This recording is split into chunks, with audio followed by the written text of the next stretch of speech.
Kasus keracunan makan bergizi gratis marak dalam sepekan terakhir. Desakan perbaikan tata kelola MBG menguat. Semua ini demi anak-anak penerus masa depan bangsa. Bisa dipanasin gitu ya kalau misalnya berulang ya. Tata kelola program makan bergizi gratis atau MBG menjadi sorotan. Dalam sepekan terakhir, ratusan siswa di sejumlah daerah keracunan makanan yang seharusnya ditujukan untuk meningkatkan asupan gizi mereka.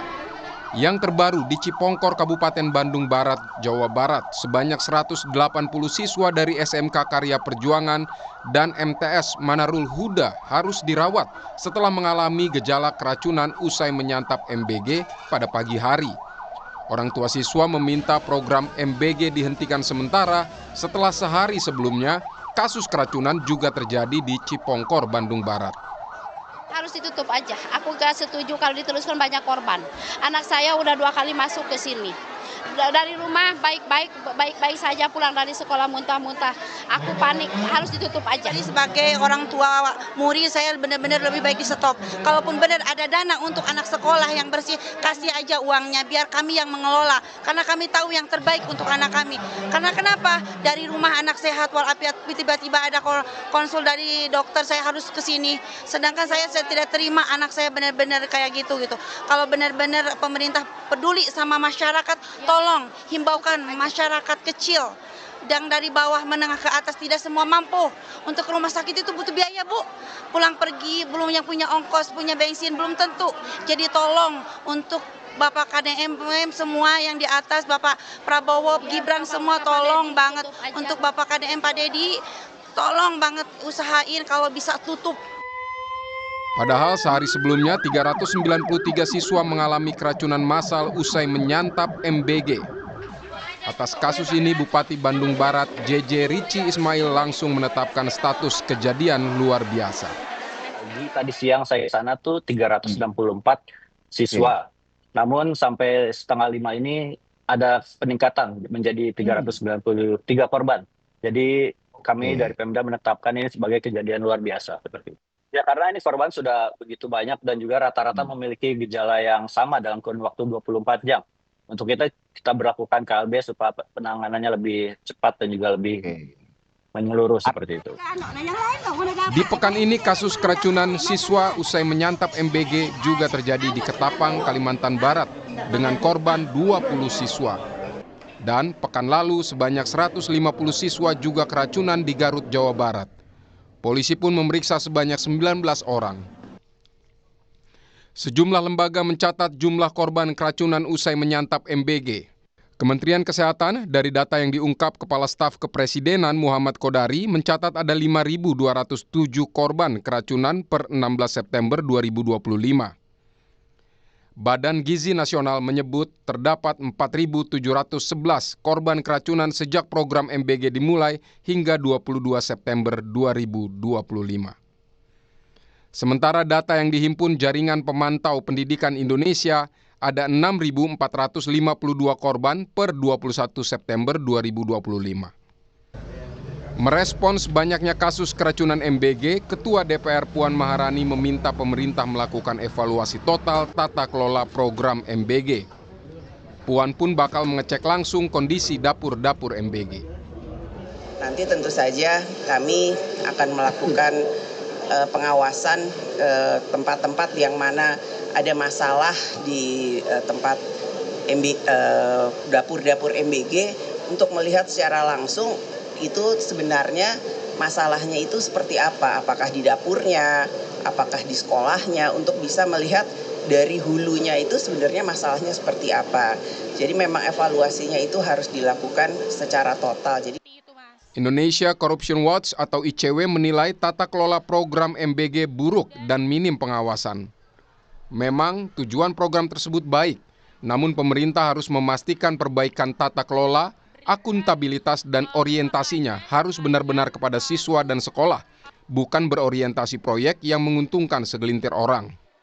Dengan adanya terbukti tata kelola yang buruk, minimnya akuntabilitas, dan berulang kali merugikan warga, dalam kondisi seperti ini, pemerintah harus segera menghentikan pelaksanaan MBG agar tidak terus menimbulkan kerugian lebih besar bagi masyarakat, Setelah dihentikan, diperlukan evaluasi total yang melibatkan publik, terutama siswa, guru, orang tua, dan kelompok masyarakat. Dan evaluasi ini penting untuk memastikan kembali jika memang MBG ini akan dilanjutkan dengan perencanaan yang lebih matang, mekanisme dan pengawasan yang independen, transparansi dan akuntabilitas anggaran, serta memastikan memang program ini benar-benar berorientasi pada kebutuhan warga, bukan kepentingan politik atau ekonomi elit. Kepala Badan Gizi Nasional Dadan Hindayana menyebut Presiden Prabowo Subianto berencana mengumpulkan seluruh mitra MBG usai lawatan dari New York, Amerika Serikat. Hal ini dilakukan untuk memastikan program MBG dapat terlaksana sebaik-baiknya. Nanti ada komunikasi setelah beliau sudah selesai. Infonya mau mengumpulkan mitra juga ya Pak? Mitra. Ya ada keinginan sepulang dari New York untuk berkumpul dengan seluruh mitra agar bisa melaksanakan program ini dengan sebaik-baik. Terkait dengan banyaknya kasus keracunan yang dialami siswa setelah menyantap makan bergizi gratis, pemerintah melalui Mensesnek Prasetyo Hadi meminta maaf kepada masyarakat.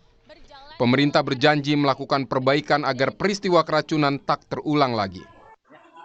Pertama-tama tentunya kami atas nama pemerintah dan mewakili Badan Gizi Nasional memohon maaf karena telah terjadi kembali beberapa kasus di beberapa daerah yang tentu saja itu bukan sesuatu yang kita harapkan dan bukan suatu kesengajaan. Nah, namun demikian tentu saja ini menjadi bahan evaluasi dan catatan. Kami telah berkoordinasi dengan BGN termasuk dengan pemerintah daerah untuk yang pertama adalah memastikan bahwa seluruh yang terdampak harus mendapatkan penanganan secepat mungkin dan sebaik-baiknya.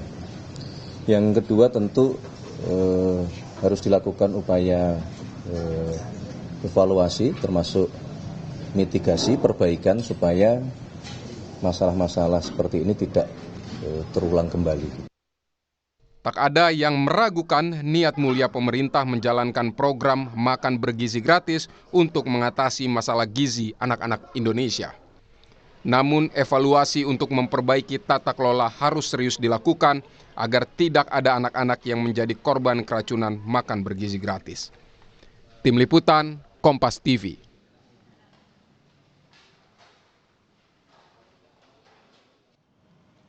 Saudara, setelah kasus keracunan di sejumlah daerah usai menyantap makan bergizi gratis, muncul desakan memperbaiki tata kelola program MBG. Lalu apa yang harus dilakukan? Kita akan bahas bersama Wakil Kepala Badan Gizi Nasional, Sony Sanjaya, yang bergabung melalui sambungan virtual. Ada juga pakar gizi dari Institut Pertanian Bogor, Ali Komsan, dan juga anggota Komisi 9 DPR RI dari fraksi Partai Kebangkitan Bangsa, Zainul Munasihin, yang telah hadir di studio. Selamat malam, Pak Zainul. Selamat malam. Saya juga akan sapa Pak Sony dan juga Pak Ali. Selamat malam. Selamat malam. Baik. Saya ke Pak Sony dulu kalau gitu. Pak Sony, ini jumlah keracunan yang nggak sedikit dan sudah berlangsung cukup lama ya. Artinya cukup lama sejak dari awal penetapan program MBG ini sudah juga ada banyak kasus. Bahkan yang dirilis tadi oleh KSP sudah ada sekitar 5.000. Bagaimana pertanggungjawaban BGN sejauh ini, Pak Sony?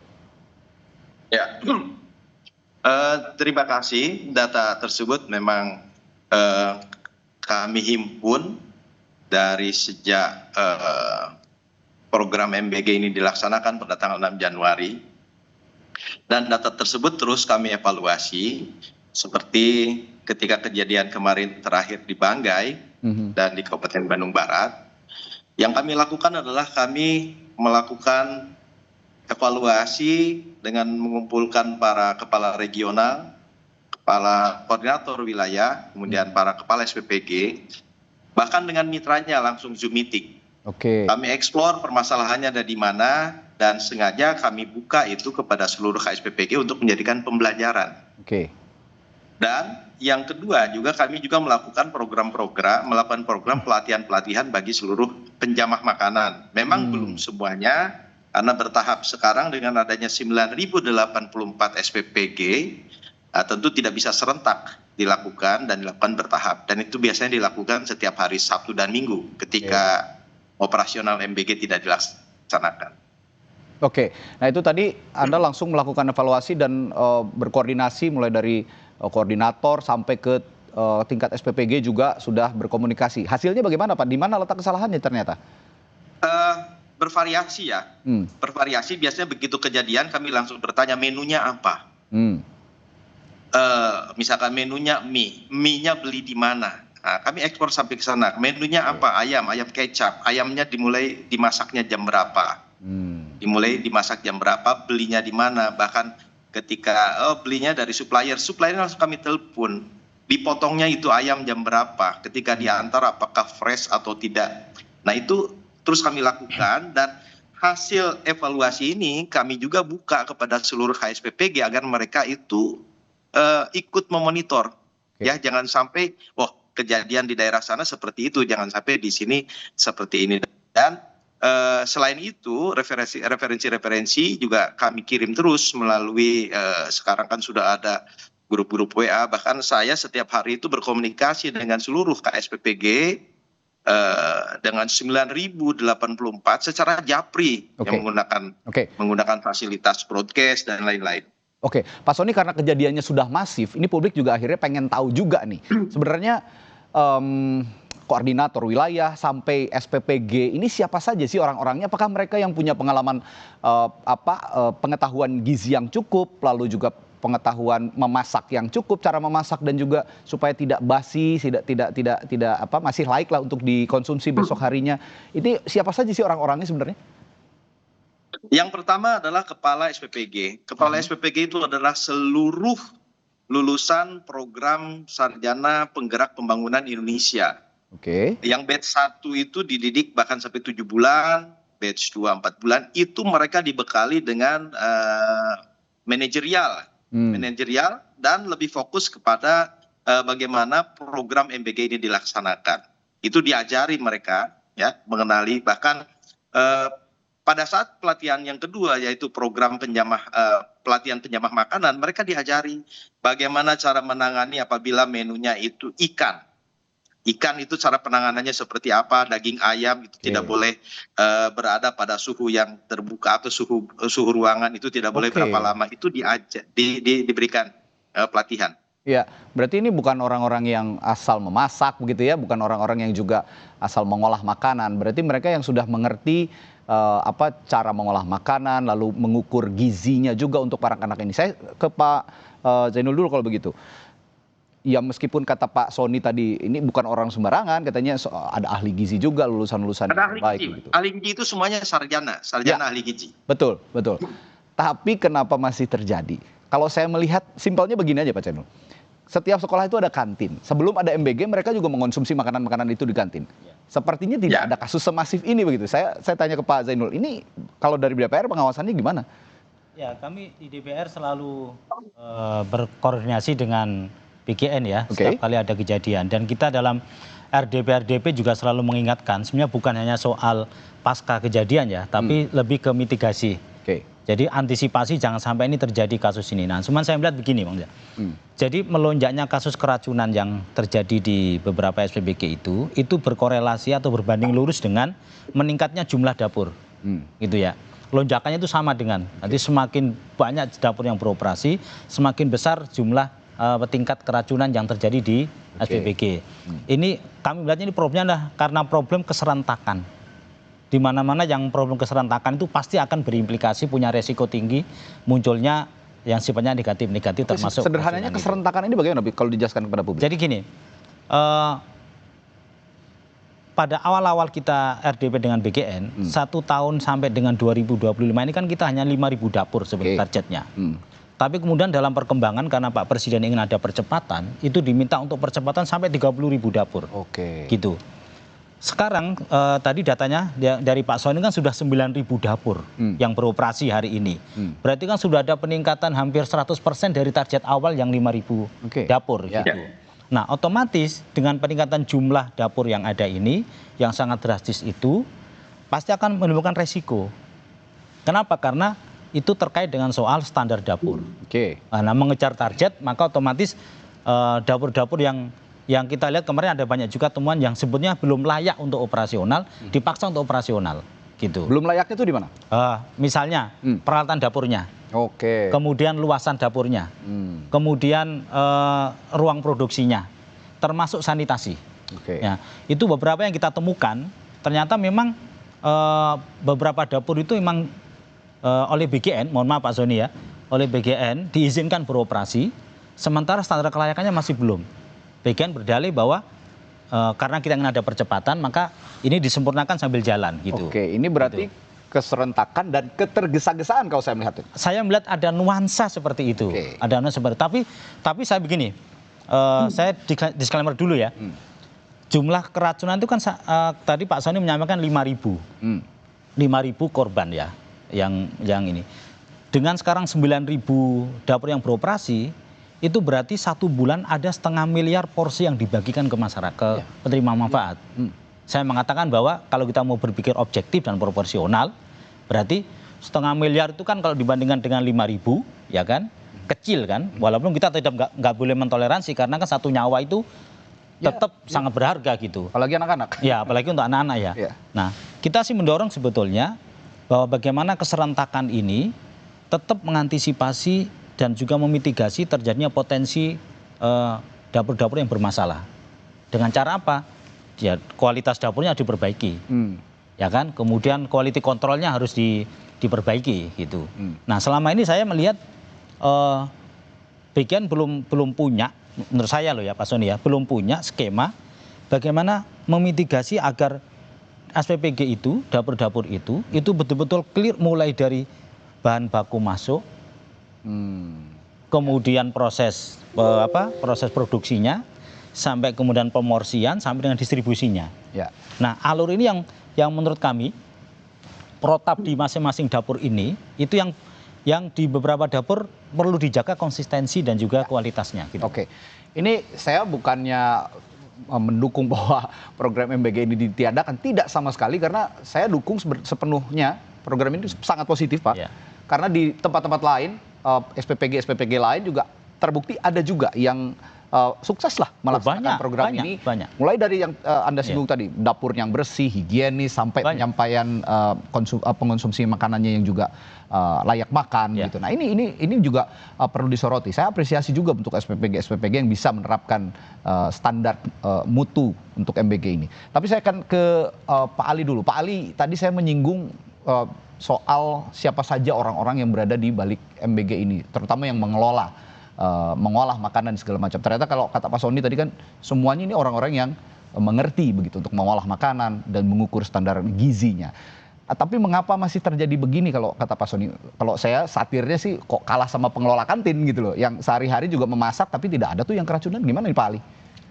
Ya, kita melihat selain ribuan SPPG yang sekarang berfungsi seperti disampaikan Pak Zainul tadi, tetapi jangan lupa bahwa SPPG itu juga mendapat tugas untuk menyediakan 3.000 porsi setiap hari. Itu jumlah yang sangat luar biasa ketika beberapa SPPG mungkin belum pernah mempunyai pengalaman menghasilkan jumlah 3.000 porsi, tiba-tiba harus mendapat tugas 3.000 porsi. Saya kira Kepala BGN sendiri pernah mengatakan bahwa SPPG itu masaknya harus bertahap. Dikasih dulu 150 porsi, 500 porsi. Kalau sudah establis, sudah mapan, dan tidak ada gangguan keamanan pangan, maka ditingkatkan terus ya, sehingga mereka itu berlatih dulu lah. Kalau tadi sudah dikatakan ada pelatihan KSPPG kalau dilatih aspek keamanan pangan, maka apakah dia mempunyai kemampuan untuk mendeliver aspek keamanan pangan itu pada sekian puluh pemasak yang ada di tiap SPPG. Di tiap SPPG itu ada lebih kurang 40 orang yang bertugas, termasuk pemasak, pemorsian, ya, yang jumlahnya puluhan. Dan itu mereka itu sebenarnya perlu untuk mendapatkan pelatihan sebagai penjamah makan, bukan hanya kepala SPPG-nya. Meskipun tadi sudah disampaikan oleh Pak Sony, ini dilakukan secara bertahap. Tetapi penjamah itu adalah orang yang paling dekat dengan makanan. Dan itu sebenarnya perlu dilatih dulu. Kalau kita melihat catering, kalau mereka mau mendapatkan kontrak, itu harus ada sertifikat bahwa dia memang layak sebagai catering yang baik. Kalau dia tidak mendapatkan sertifikat, dia nggak akan dapat kontrak dari manapun untuk mendapatkan pesanan makanan. Nah, oleh karena itu sangat penting di sini selain aspek-aspek teknis, misalnya aspek teknis itu apa? Kalau ada fasilitas cold storage, hot storage, itu juga harus diperhatikan di SPPG. Ya, sepakat. Karena masak itu kan dari pagi dini hari loh. Dimulai jam 3 subuh atau jam 2 subuh, kemudian baru distribusikan sekitar jam 10 pagi. Itu masa tunggunya relatif lama. Dan angkot atau angkutan yang dipakai itu kan angkutan biasa, tidak mempunyai sistem pendinginan dan seterusnya. Tapi paling enggak di SPPG-nya itu tersedia hot storage atau fasilitas cold storage. Sehingga masakan yang disiapkan sejak dini hari itu bisa aman ketika dikonsumsi di sekolah jam 11 atau jam 12 siang. Begitu. Kalau saya perhatikan penjelasannya Pak Ali dan juga Pak Zainul tadi, ini masalahnya di mass production yang belum siap dikelola oleh masing-masing SPPG. Nah, kalau saya lihat misalnya di convenience store gitu, banyak kok makanan-makanan beku, misalnya makanan-makanan yang sudah jadi tapi dibekukan atau didinginkan. Ini masih layak dikonsumsi ketika dihangatkan begitu. Nah, ini contoh kecil saja. Pak Sony bagaimana menjawab hal ini, Pak? Ya, saya menyambut apa yang tadi disampaikan oleh Pak Ali, betul Pak.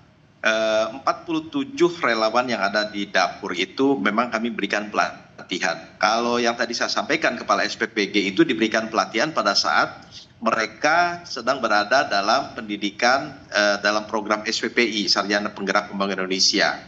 Jadi sebelum ditugaskan sebagai kepala SPPG mereka sudah dibekali itu. Nah, ketika kepala SPPG sudah berada di dalam SPPG dan bergabung dengan 47 relawan tersebut juga semuanya diberikan pelatihan penyamah makan. Dengaran narasumber-narasumber yang kami libatkan ada Kepala Dinas Kesehatan, Kepala Dinas Lingkungan Hidup, dari Balai POM, dari ahli gizi, dari ahli hukum lingkungan, ahli kesehatan lingkungan.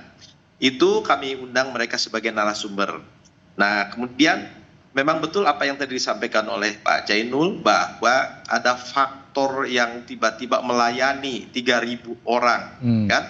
Nah, terhadap ini kami sudah berikan arahan kepada seluruh SPPG yang akan beroperasi tidak langsung mengejar target melayani 3.000, tetapi secara bertahap. 500 dulu. Nah, setelah dikuasai 500 dan tidak ada masalah, boleh meningkatkan. Ajukan menjadi 1.000, ajukan 1.500, ajukan 2.000, ini bertahap.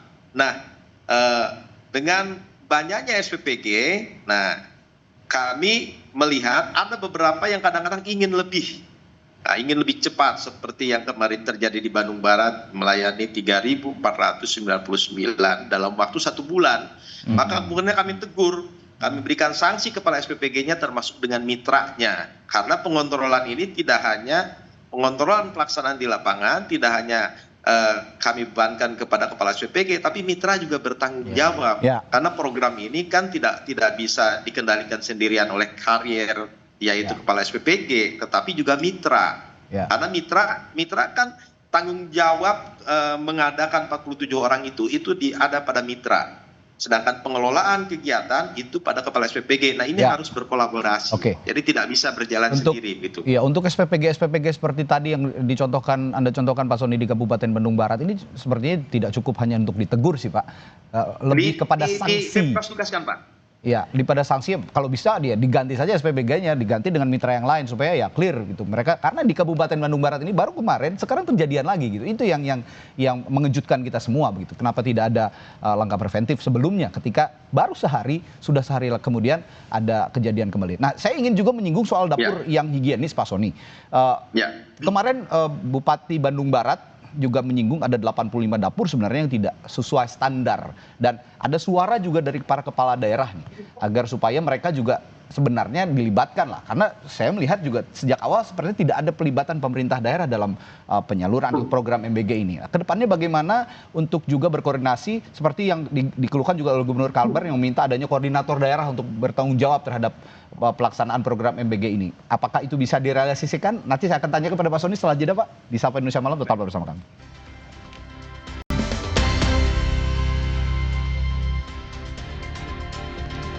Kami lanjutkan kembali perbincangan di Sapa Indonesia Malam. Tadi saya bertanya ke Wakil Kepala BGN Pak Sony Sanjaya soal bagaimana standar baku mutu dari dapur-dapur yang disediakan di masing-masing wilayah. termasuk di masing-masing SPPG begitu. Nah, kemarin ada keluhan juga dari Bupati Bandung Barat, ada 85 katanya yang belum sesuai standar, Pak Sony. Dan dia juga mengeluhkan bahwa minimnya koordinasi dengan pemerintah daerah, termasuk juga Gubernur Kalbar yang meminta adanya koordinator daerah untuk bertanggung jawab terhadap MBG. Sebenarnya ini bisa direalisasikan nggak sih Pak Sony untuk berkoordinasi atau ada koordinator satu orang misalnya yang mengordinir wilayah tertentu dalam penyaluran MBG di daerah ini? Ya, baik. Terima kasih. Untuk koordinasi dengan kepala daerah sudah dilakukan. Beberapa kali melakukan rapat koordinasi dengan kepala daerah melalui ya secara daring maupun luring. Bahkan kepala BGN juga sudah sering kali bertemu dengan Bapak Mendagri dan lain.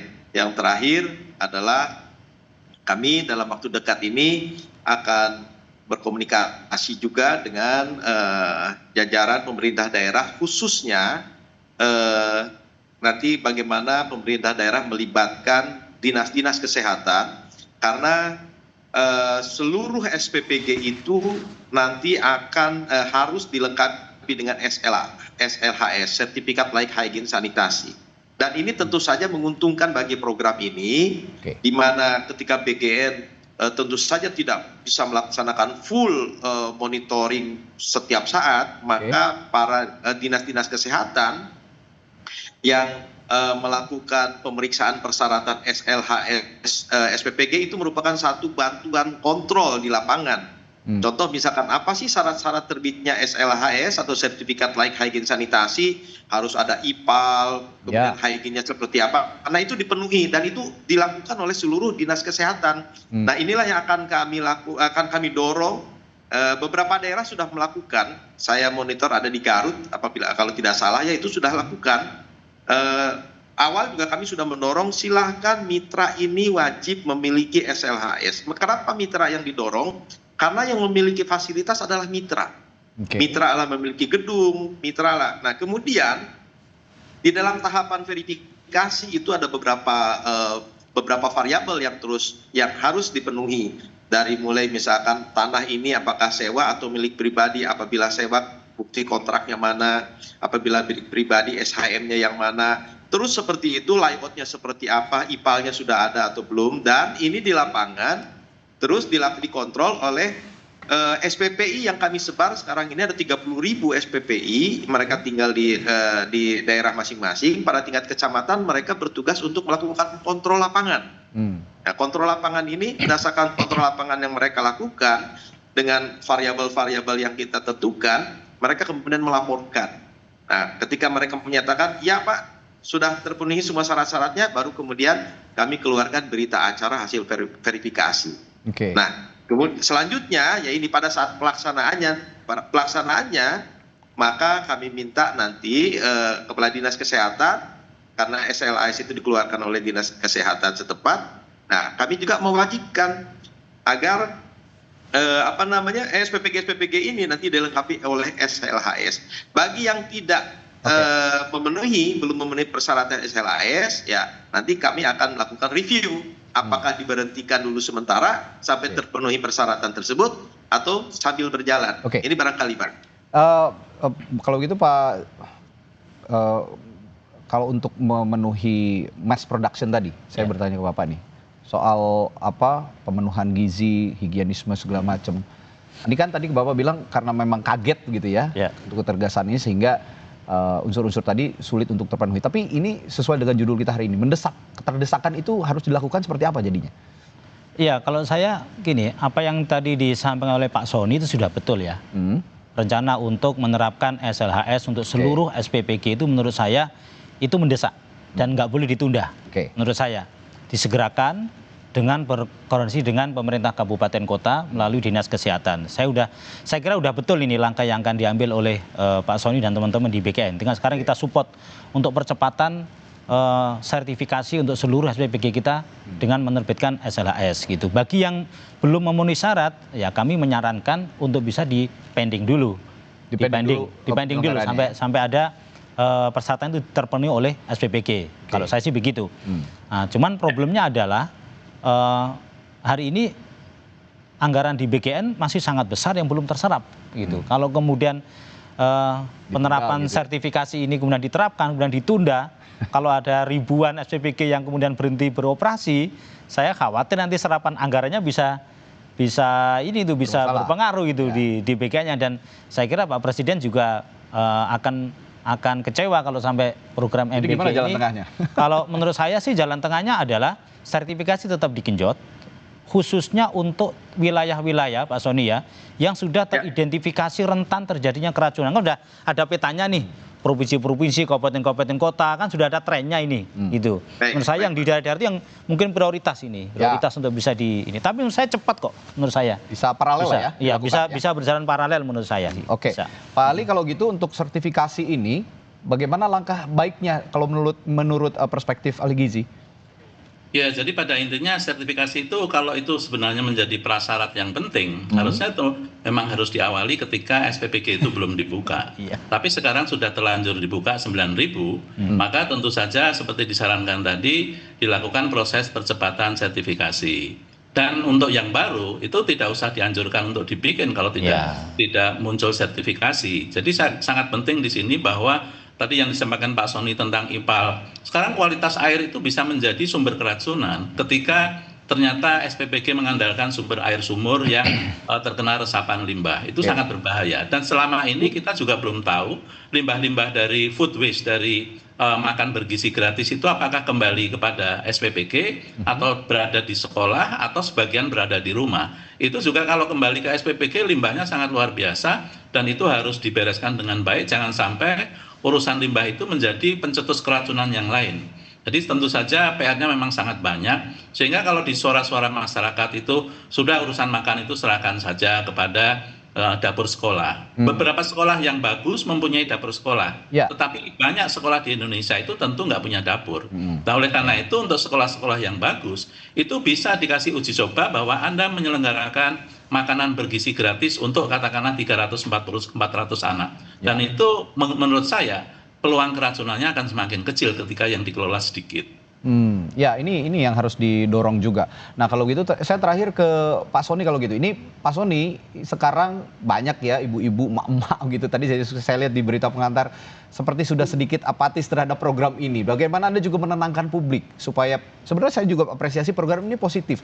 Nah makanya bagaimana MBG ini dijelaskan pada publik oleh BGN masih menjadi program unggulan yang bisa dipercaya oleh publik untuk memberikan makanan bergizi kepada anak-anak. Ya, terima kasih. Jadi Kepala SPPG itu bukan hanya dia memimpin pelaksanaan memasak, tetapi di sana juga melaksanakan program edukasi. Nah pada saat Kepala SPPG melaksanakan program edukasi, pada saat hari Sabtu misalkan tidak ada, contoh yang sudah dilaksanakan di Warung Kiara itu pilot project. Itu KSPPG dengan awaknya itu aktif melakukan pertemuan dengan orang tua siswa di sekolah tertentu, misalkan dikumpulkan hari apa. Nah disitulah ada komunikasi. Jadi memang kami tekankan kepada KSPPG itu kalian bukan hanya sebagai kepala dapur yang memimpin produksi MBG, tetapi kalian juga memiliki misi untuk melakukan program edukasi. Karena MBG bukan hanya sekedar makan, tetapi bagaimana menanamkan mindset kepada anak-anak kita bahwa badan sehat bergizi itu bukan hanya sekedar makan, tetapi bagaimana memahami makan dengan gizi yang seimbang. Nah, seperti itu Pak. Nah inilah mudah-mudahan ketika para KSPPG ini kemudian aktif berkomunikasi dengan orang tua siswa, gitu, disinilah ada terbangun mudah-mudahan dampak kejadian yang kemarin bisa terreduksi gitu Pak. Oke, artinya kalau memang ada masalah-masalah seperti yang terjadi di KBB atau juga di daerah-daerah lain, mungkin ada dispute masalah komunikasi juga antara SPPG dan orang-orang tua murid begitu, sehingga juga banyak yang merasa program MBG ini malah mencelakakan anak-anak mereka. Tapi sekali lagi kita harus apresiasi program ini harus terus berjalan dengan tentunya pengawasan-pengawasan ketat yang harus dilakukan supaya jangan lagi lah ada anak-anak yang keracunan. Kasihan mereka juga kan butuh belajar, butuh konsentrasi, yang terpenting butuh asupan gizi yang kuat, yang bagus supaya masa depan anak-anak kita juga bisa terjamin. Terima kasih sudah berbincang Wakil Kepala BGN Sony Sonjaya dan juga Pak Zainul Menasihin dari Komisi 9 DPR RI dan juga Pak Ali dari Institut Pertanian Bogor, Pak Ali Homsan sudah berbagi perspektifnya malam hari ini di Sapa Indonesia Malam. Terima kasih, sampai jumpa lagi Bapak-Bapak.